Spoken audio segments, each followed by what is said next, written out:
I have curtains on my windows on the outside of my house because that's where the sun is.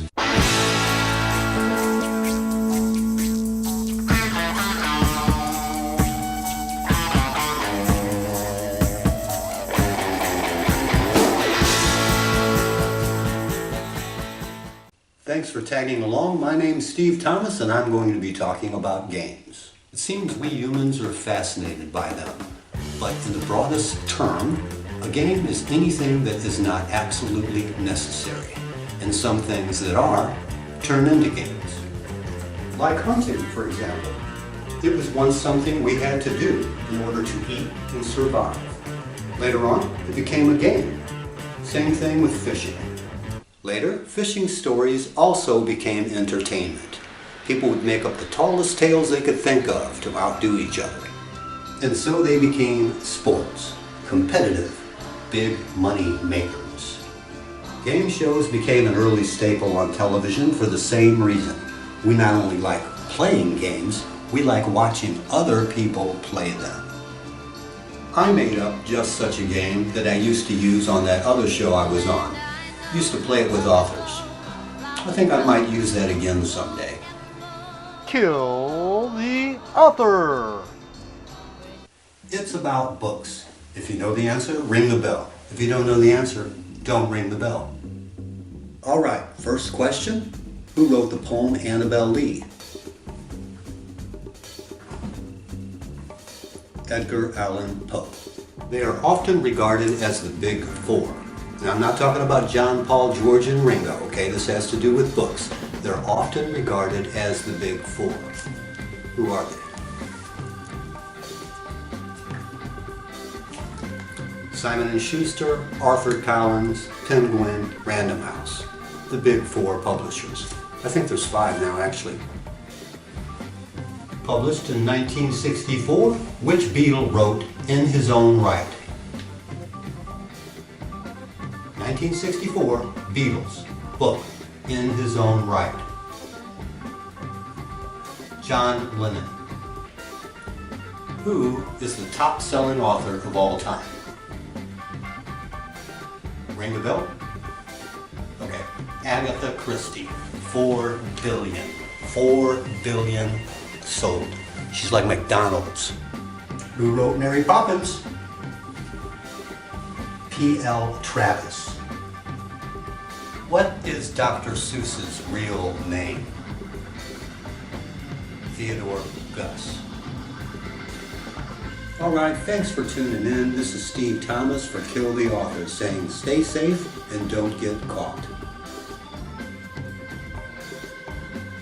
With all due respect to the millennials, video games are still just games. But now we have to pay $100 for them and play them on $500 machines.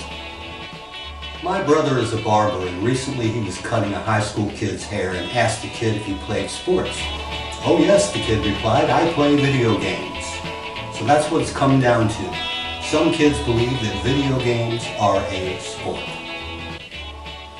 All sports are games, right? Even golf. And most involve a ball of some sort. Seems innocent enough. I never got into sports.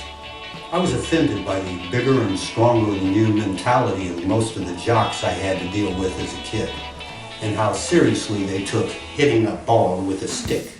What it comes down to is we no longer have to hunt or fish for food, so everything else has become a game. Human beings used to be pretty dang passionate about survival, and hunting and gathering was concern number 1. That and shelter. Since we no longer have to compete for our basic needs, that passion has shifted to games. We work doing whatever to make money to get food and shelter. So what becomes priority number 1 in our primitive brains becomes whatever game we choose. The games become the most important thing in our lives. Look at any die-hard fan.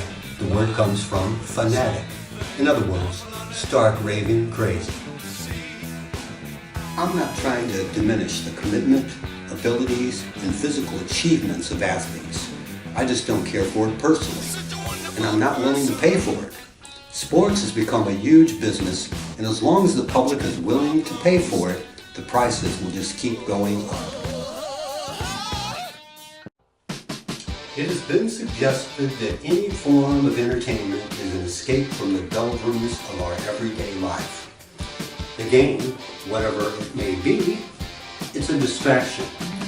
This includes all art, movies, literature, it's all a game. It could be thought of as intellectual stimulation as well. Human beings are so smart they have to have something to think about at all times. Thus, the game. If you really want something to think about, stop watching sports and read my book, The Hollywood Murders. Now that's a game. Look it up on Amazon. Until next time, this is Steve Thomas saying choose your game wisely. Subscribe to the show and make a comment below. Grab the rabbit by the throat and shake it. It's not just a game anymore. Goodbye.